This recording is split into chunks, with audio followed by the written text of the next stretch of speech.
welcome back to Event About It, the Dynamic Dialogue After Show. I'm your host, Megan Martin, and I am back with Beth Nydick.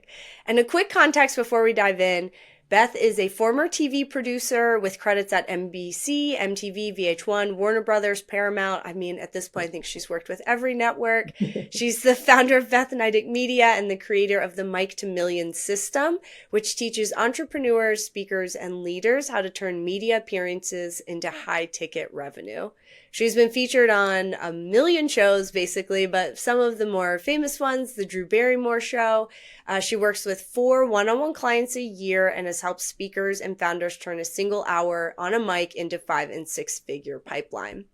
In the main episode, we talked about a million things, even a little Bravo sprinkled in there. But we talked about what the events industry is leaving on the table every single time the lights go down. And now we're going to get deeper into that and look at what building a media strategy around your event looks like, how speakers and organizers should be working together instead of ships passing in the night. So one of the things I've been really focused on this season in the Event About It podcast is looking at people who are sort of industry adjacent, but don't come from events. Like, you are not an event person, didn't grow up in the events world, but you've obviously been around them. You work with speakers all of the time. So when you walk into a conference or a trade show as someone who has a media mindset, what's the first thing you see that tells you this organizer has absolutely no idea what they're sitting on? Like, that this is a gold mine and they don't know it. It's the little things. It's the personalization. It's the attention to detail, but the attention to I would call it like the onboarding, right? When I walk in the room, what's the decisions I have to make? You know, you and I are extroverts. Like, put us in a room, whatever. Most people aren't like that. So really creating an experience for the different kinds of buyers, the different kind of people you have in the room, so that they feel connected. I went to an event last month in, where was I? Chicago. And everyone got a book of the author who was putting on the conference. He didn't sign the books. What? Why? Like, that just seems like such a silly thing. But that's what I mean. Like, what's the experience? Because that gives me, oh, you just put the books on the table. Like, I'm an author. I've sat and hand wrote, not notes, but my name in a book 1,000 times. It's those little things. And thinking about what the visuals are. So that's one. 2, what the visuals are from my perspective. Hopefully you're going to ask me to do social for your event. Yes. What is the opportunities? You know, I went to an event last year and they did have a place for you to take photos. It wasn't manned. It was in like the end of the hallway where nobody saw it. So the thought process on how are people experiencing the way into the event, how they're going into the event, finding their table. I think that the experience they're thinking about is overall and not in the individual. So I always say to my clients that are doing big things like that, pick an avatar for the event. Pick that girl that doesn't know anybody and got her guts up to come by herself. What's the experience she's going to have, and how can you counter that so that she comes to every event you'll ever do for the next 10 years? Well, I think when people feel like they're belonging and they're part of the community, you have an attendee participant for life, pretty much. I mean, same with selling a product. If they feel invested in it and feel heard, and, you know, Riverside, it was what we're recording on now. They have Facebook communities. They have their customer service team is incredible. Like, I don't know that at this point I will record on something different unless the technology like drastically changes, because they have built such a community that I know I can go into that channel, and I hope they do events in the future because I'll be the first one to sign up and go as part of this community that is creators on Riverside. I mean, they should do events, so call your girl when you're ready, Riverside. You need to pitch them, babe. Like, send them this clip. I should. Well, one thing you said in our prep call that has really stuck with me, and something that I've been working with a production company on, is telling this story, but events feel more like a documentary than a moment in time. And explain a little bit more about what you mean by that. When I'm thinking about an event, or I'm speaking at an event, I'm documenting my experience from figuring out what to wear to getting home, and my reaction to what happened during the day. when we're looking at putting on a cultural event in for your business or for a client, how are we documenting the process of what it takes to do that? And I don't mean like show me the work, show me the experience I'm having so that I feel FOMO, so I know that I need to come back, so I need to be a part of it. And that's why I always suggest, yes, having a social media person dedicated, but also having a media person. Because I'm thinking about what you're going to use afterwards, what you're going to use for media. And I don't just mean social media, for the media you're going to do for the rest of the year. But if you're not documenting what happens in the room, how many people want to know what happens in the green room of your next event? Why aren't you documenting that? Why aren't you doing live interviews from that? I think the experience in that is really what people would like to see, because everyone's used to being in a room right now, right? I'm going to sit in the fifth row of the chairs, or I'm going to sit in the 45th row of the chairs, and my lunch is over here. But show me the things that I don't get to experience as an attendee, but I could experience as being you, and showing me your preservation of that event. I think it's a huge miss that people don't even think about. I completely agree with that. It's events, and especially these conferences, are a moment in time in a much larger narrative that gets very lost.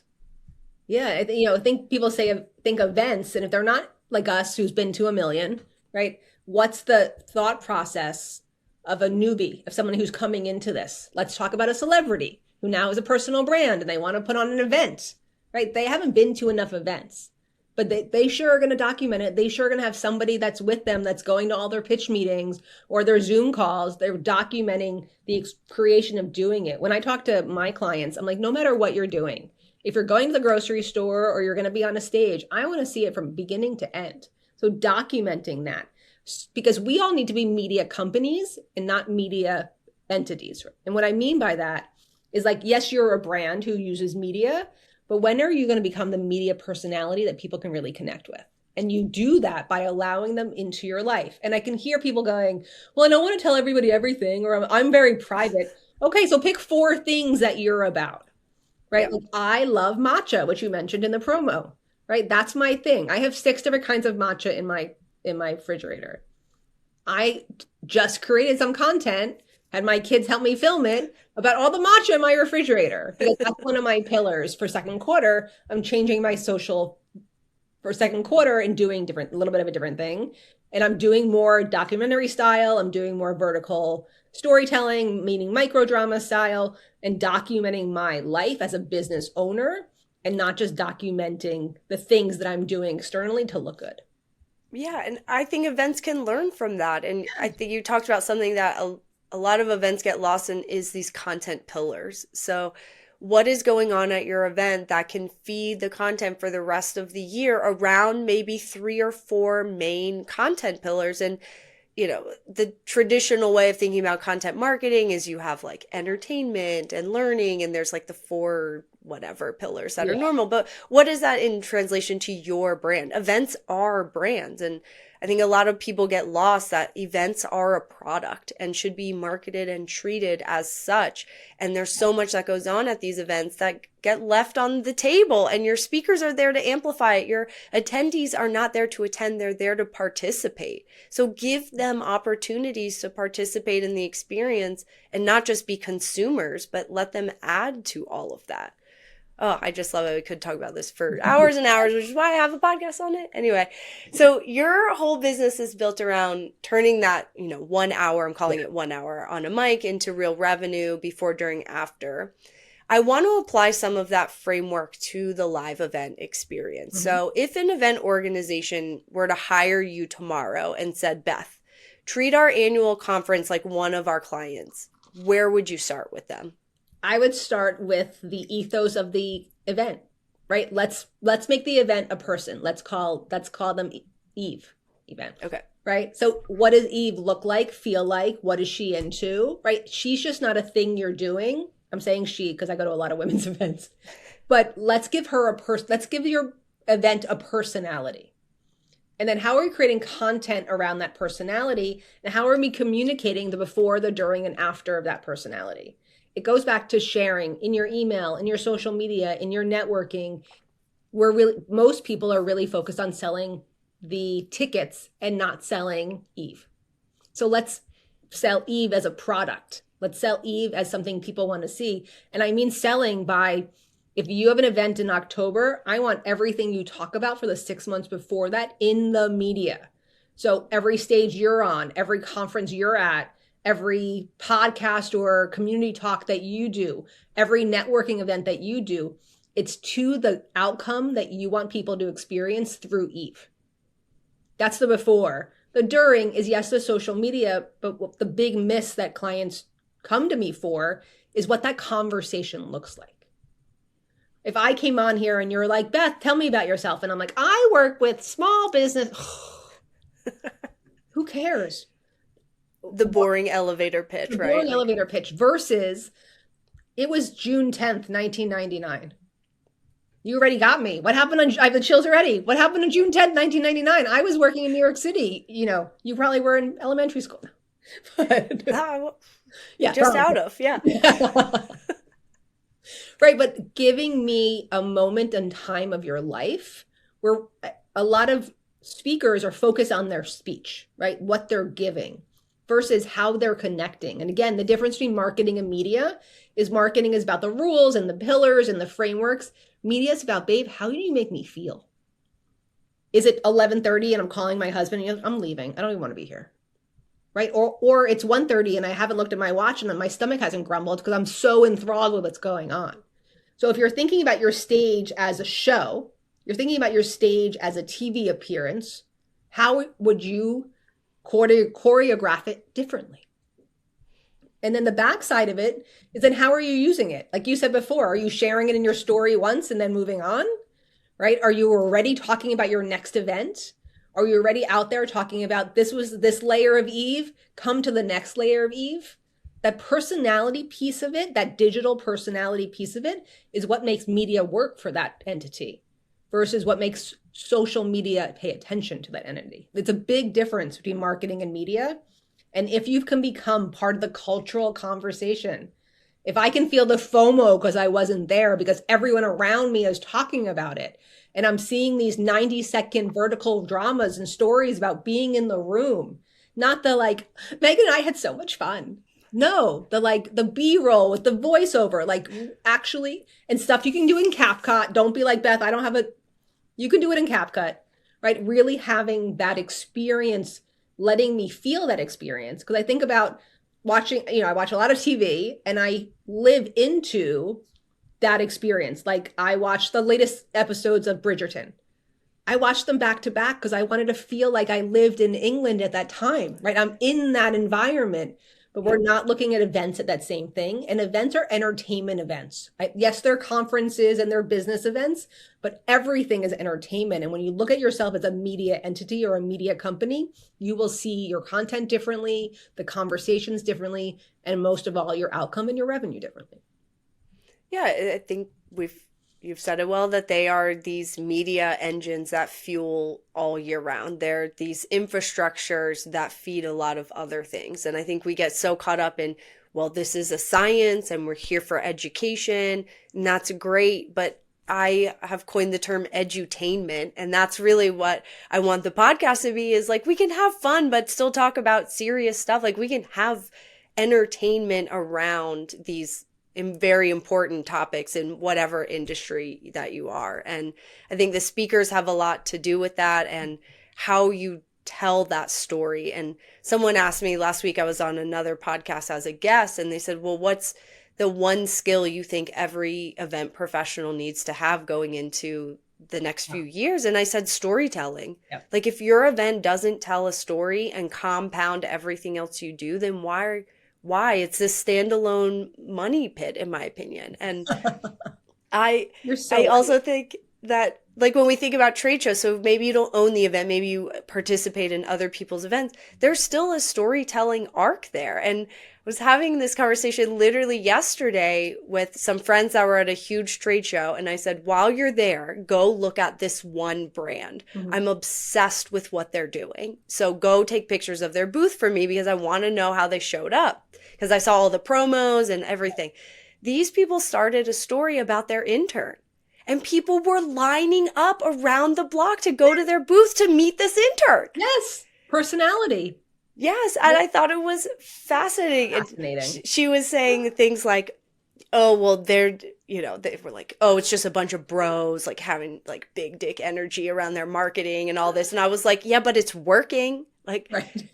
people resonate and feel connected to this brand because of their storytelling and their marketing. They're not doing marketing, they're just telling stories about their brand and their people. And they have a mascot that their partners now use in these other talks at other conferences. They're getting mentioned because of their mascot. I was like, this is how events should be. And people want to go find this brand at events. They seek them out because they're connected to their story. Good for them, right? That's what goes back to being a piece of the cultural conversation, right? That logo or that intern, people are having that conversation. Like they had to make a plan to go see, like, let's go find this this brand. And I think that's the story around it. So often brands create the story around their products versus around the ethos of their business. And what I see happening now, especially in entertainment, but there's a clothing brand that's actually doing an episode with six women who moved to New York City in their 20s and they're all roommates. There's like three different apartments on this one hallway and they're all wearing that brand. Like everything is branded. It's just the clothes they're wearing.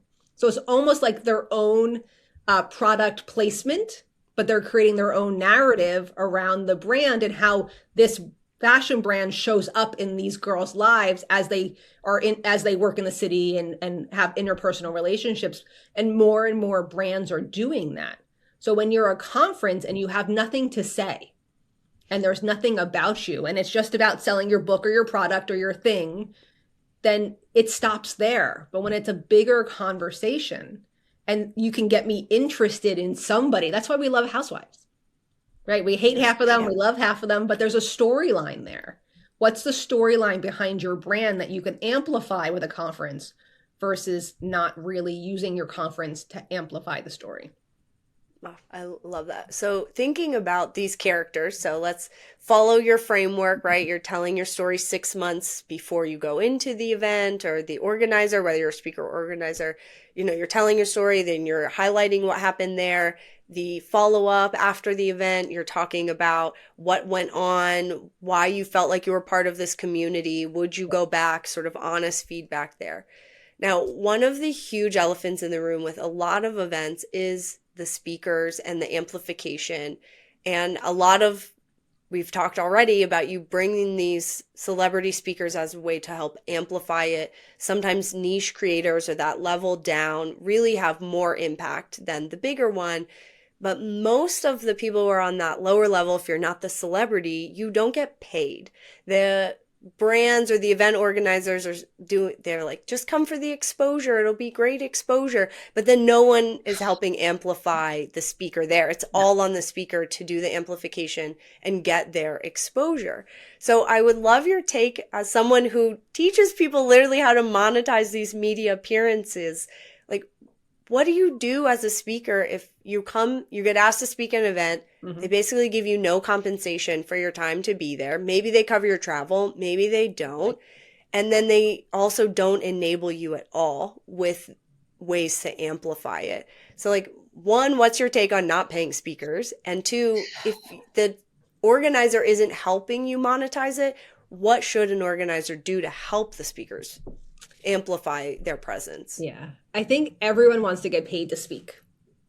Right. But you have to be realistic about where you are and what you're bringing. You're paid to speak on a stage if you can bring an audience with you. So if you're a niche creator, but you can sell 50 tickets, that's different than if you're a niche creator and can't sell any.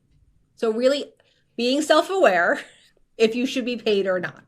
If you're getting on a plane and you are not allowed to sell on the stage, then I don't think that you should be doing it. I don't think when somebody says you'll get great exposure, it's BS. It just is. Like, Yeah. you probably won't. But if you're going to be at I went and spoke at the Alt Summit 2 years ago. But I knew that audience are my clients, and I walked away with clients from that conference because I did certain things at that conference that made it different. One of the things that I did was there was 3 days at breakfast every day. I took a card that had a QR code on one side and a VIP pass. I wish I had one. VIP pass. I made it on Canva and bought it through Staples. Like, I didn't, for $20, I had 500. And I literally went table by table, introducing myself and inviting them to my conference and to my breakout room. I had like a conference room that I was in, Sure. a nice size conference room. I also enrolled my friends that were at the conference to, when my room had opened, to stand outside and get people to come in. And I had, again, standing room only because my friends were out there supporting me and helping me bring people to the room. I think you have to figure out what you can enable within that conference. So if you're at a conference with 100 people, how do you make sure that 100 people walk away with your name? And having that goal, Alt Summit's bigger than 100, but I wanted 100 new followers. How did I make that happen? Spoke to everyone, had my QR code ready. The QR code on the card was actually to my downloadable. So I could track how many people not only met me, but actually went and did that. It was 74 out of the 100. That's pretty darn close. And I actually have a picture of the room that I was in. And at the end, I put a QR code up, and I had a friend in the back of the room take a picture of everyone's phone in the air doing the QR. So I was very mindful of the visuals that I wanted to have. And it wasn't like I went with the intention of like, hey, Megan, can you come with me and do this? It was more like, hey, girls, we're all going to be together. Let's do this for each other. Yeah. Enrolling people and doing it. But I had great B-roll. I had, you can go on my Instagram and see a lot of it. It's still, if you scroll down, it's there. But really thinking about how I was utilizing this opportunity for myself to get to a goal. Sometimes it's, I want to meet this person in the room. I want to go to Amanda's event and meet Amanda. Like, I don't care who else is in the room. I want a picture with Amanda. Yeah. So what's the goal for being there? Is your goal for being on this stage to progress your brand? So how are you utilizing the people in the room to do it? And then outside of that, the media wise, is it like talking about it? I've mentioned conferences I've gone to on this call, on this, this interview.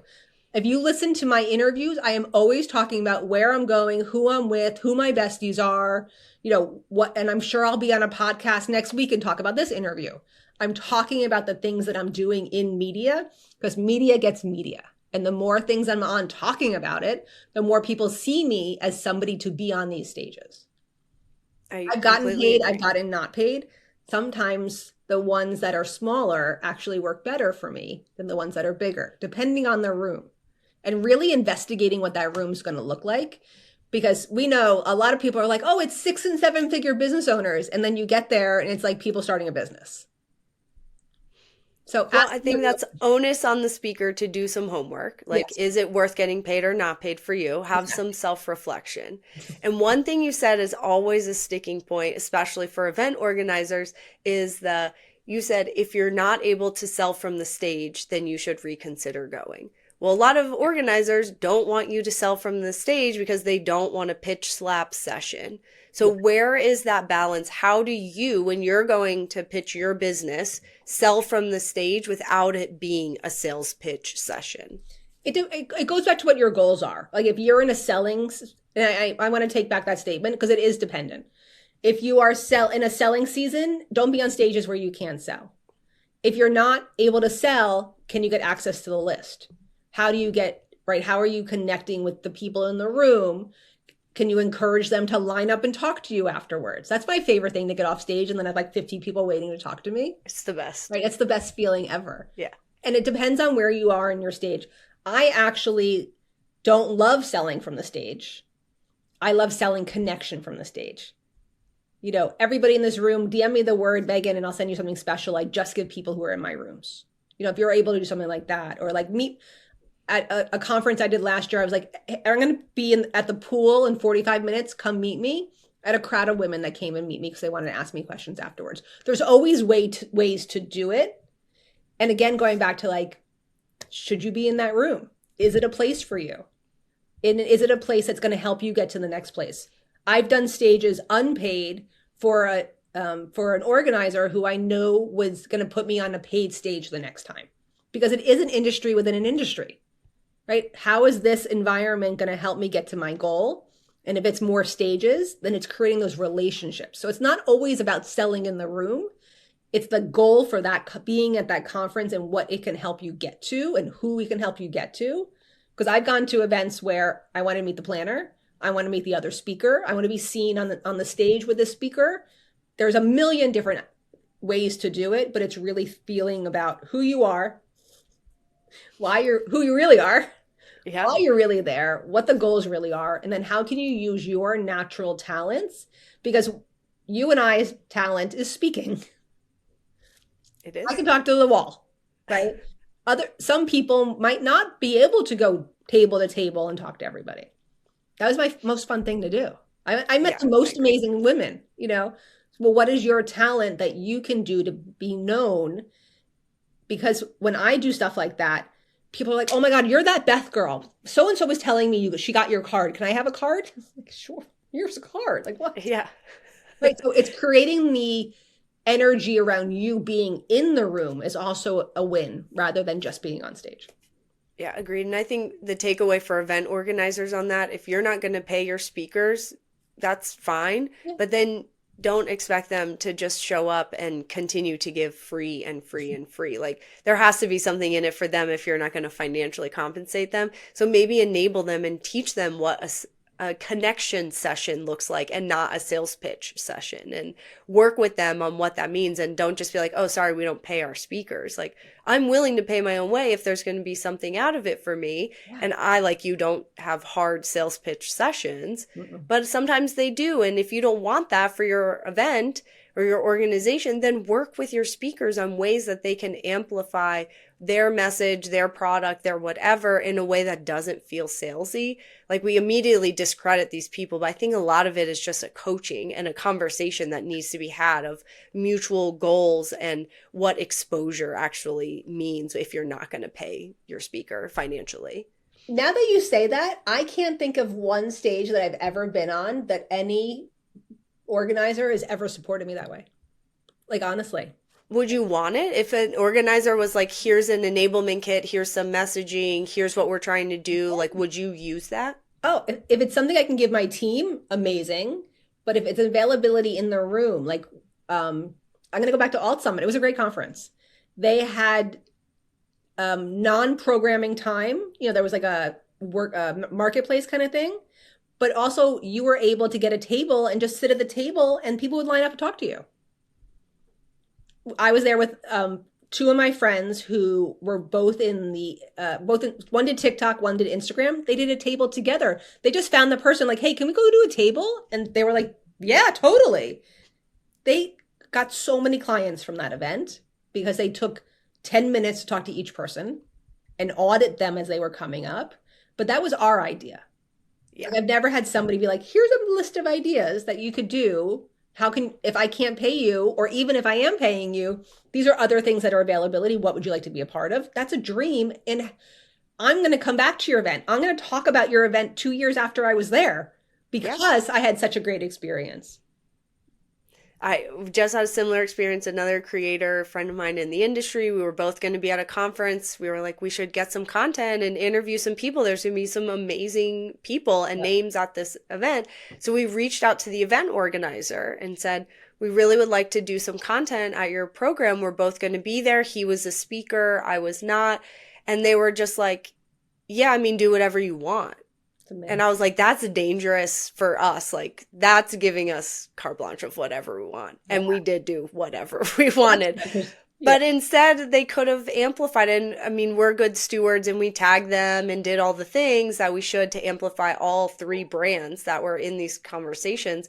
But it was such a missed opportunity, in my opinion, for us to really create something interesting that amplified the event that we were actually attending. Yeah, that makes a lot of sense. I have friends that what they've been doing is they do adjacent events. So they'll Yeah. do a dinner for people in the room. I think that's something that the organizer could be a part of to make the experience even better. Why is that not part of a VIP session? Why is that not something that you're going to put in the newsletter? Hey, if you want to be at Beth's dinner, here's her link, and not trying to partner with me, but support me and supporting the people who bought tickets to be in your room. I think that there's a very delineation that needs to be crossed now, especially as we become bigger media entities and bigger company, more progressive in our own things. But it also took guts for you to do and you and your friend to do. Not everyone can do that. So I want the people who are listening that are like, I would never go to a table and talk to people, or I would never, ask if I could do stuff. Think about the thing that you would do, so that because you are supporting, because maybe that organizer next time they do it, or that the conference leader the next time, they're like, you know what, that girl Megan did this thing. We should get more people to do that. Maybe you'll give them an idea and be able to pour back into the company, into the organization that maybe will pay you next time because you supported them this time. Again, it's all relationships. It all goes back to that. Totally, totally. Okay, well, as we're wrapping up here, we would be remiss to not have a little Bravo break and talk about BravoCon, because I think if there's an industry working with creators and creating a sense of community around access, I think BravoCon does it really, really well. So, first question for you. We've talked a lot about Amanda Francis because I think she's one of the first digital coaches ever to be a housewife. I think she's really ushering in I hate to, like, we're basically the same age, and that's weird to me that there's a housewife my age, because I started watching 20 plus years ago when all of these people were basically my parents' age. So I love to see someone my own age on there. But besides Beverly Hills that we've already talked about, what's your favorite franchise right now? Well, I'm waiting for Jersey to come back because I live here and they live like Yes, 20 minutes from me. And I know, and they're like girls that, not them, but like those are the girls I went to high school with. of course. Like I understand the hair and the whole thing. And honestly, I don't think I realized how being from Jersey was a personality until about 10 years ago. 1000% it is. And my brand is a lot about me being from Jersey because it's just that conversation. I Yeah. don't like the family argument that I'm not a Teresa fan. I'm gonna Me say it. neither. I'm a Me neither. Melissa fan. I'm a Dolores fan. I'm a Which Margaret all three are coming back. They have made amends. They are the three fan. staples coming back on the show, which Fake, I fake, don't know how fake. I feel about yet. Well, Margaret just did a video this week that she's out.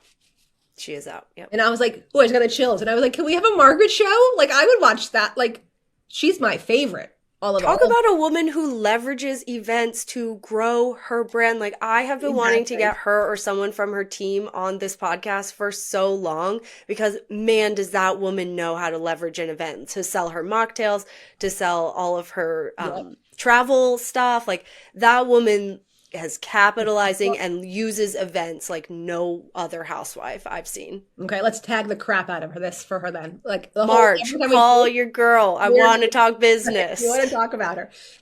Bravo obviously sucks all of us in. The amount of sales and connections I've made over talking about Bravo things could be studied, its own thing. What do you think, one, thinking about your media side of your history, why do you think Bravo even started doing BravoCons and started doing events? They could have just left it at a network TV brand, but now they're doing all of these things. And what do you think that B2B organizers could learn from a brand like BravoCon? Because, I mean, those people cap their events at 10,000. They easily could be a 50 or 60,000 person event if they wanted it to be. They make that very intentional because it's always about the fan experience, and they make no apologies about that.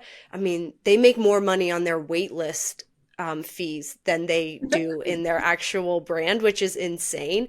So what's something that you think a B2B versus a B2C organizer could learn, and like how they could approach their own industry conference design as opposed to a B2C that BravoCon kind of teaches the way? Well, I think it's the fandom world. Comic-Con started out like 15 guys in Van Nuys in California and grew very quickly. And so when you're looking at the fandom of it, it makes sense that Bravo is doing that. right? It's another vertical. They were leaving money on the table for 15 years because they just started doing it. And it makes sense why they wanted to bring that on. It creates a culture of community for their watchers, right? Because it's a very distant client, right? They're not paying them directly. It's how can we leverage the people who are already watching, the millions of people who are watching our show to buy. I think they started with merch and then moved into it. But they already had Comic-Con, and there's a couple other cons like that as an example of what to do and how to do it. Because what all these influencers have done have created personal brands, and the smart ones have created products around their personal brands. So looking at trade, it's how you're creating an opportunity for the fans of the products to come be a part of the experience, right? I've been to Jacob Javits Center for the food show, right? It's mostly buyers, it's mostly distributors, but there are tickets for people who are just fans of food and want to go taste everything, right? It is an availability to bring your products best. I always call them sneezers, right? The people are like, you have to try this blush brand, or you need this makeup, or you need this hat, or whatever it is, to be able to express their love for your product in a different way than just being online. Because right now, as you know, everyone wants to be in person.